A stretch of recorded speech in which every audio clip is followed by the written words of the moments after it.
The jail is this immense material world. That is a big commentary about this material world.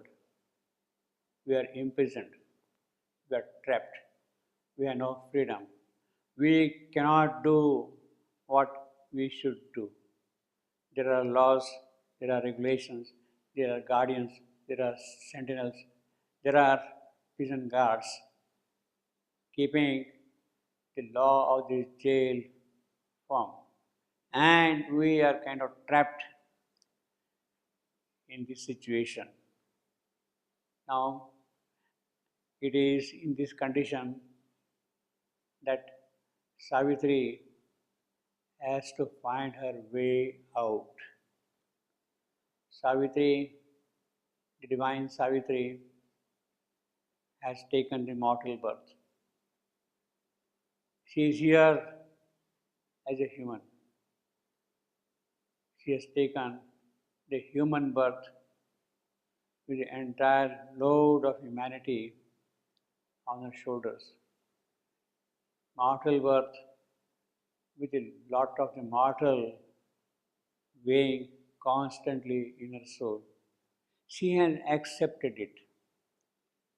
It is only by accepting this lot that she can remove the stigma of mortality, not only from her soul, but also from the soul of this creation. Although Savitri has taken the human birth,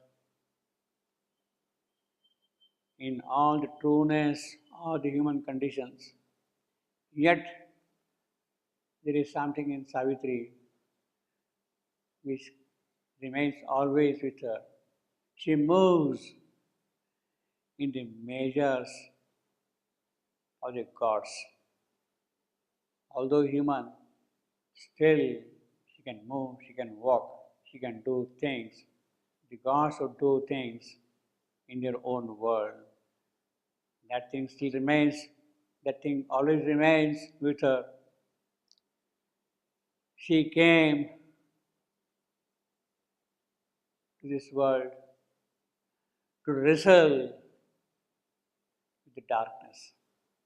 She came here to wrestle with the shadow thrown by the inconscience, the shadow that is death. She came here to wrestle with doom, with death. She came here wearing all immortality, the way the gods would wear it immortality, yet working here in immortal conditions. Savitri is human, but here is a human form with all the divine qualities in it. A cell-born force is always there with her. It is the cell-born force which has to work now through the human instrumentation in this enigma of this creation. There is the uneasy compromise. This creation itself is an enigma. There are paradoxical things which constantly keep on happening here, which are present here. There are opposing things which constantly work here. On the one hand, we have bright life, but again, on the other, there is the darkness of death, the weapon of death, slaying the soul of life. That is an enigma. That is a perpetual paradox. There is soul who is the element, the spark of the divine himself, living in us. But then around it is a limiting nature. There is a contradiction now, soul and nature, life and death. There is a contradiction between chance and necessity. So, although here is a conscious force in this enigma of the creation, in this uneasy compromise, Savitri has to find out her way to remove the paradox from its creation of life against death, death opposing life. If life has to exist and has to persist, death must disappear. The spiritual fire in us, there, the spiritual fire is there. The Agni is constantly burning in us, but that does not burn with the brightness which is necessary to remove the darkness. If it were to burn suddenly with that brightness, then the answering fire would simply destroy everything. We will not be able to bear the intensity of the answering fire if within us that fire is to burn too bright. The aspiring flame, if it invokes an intense flame from above, and if that intense flame enters into us, it will burn everything. The existence will no more there. This material world, therefore, is an immense jail. Everywhere stands the guardian. The prison guards are there. The laws are there. Tribunals are there. The Inquisition is there.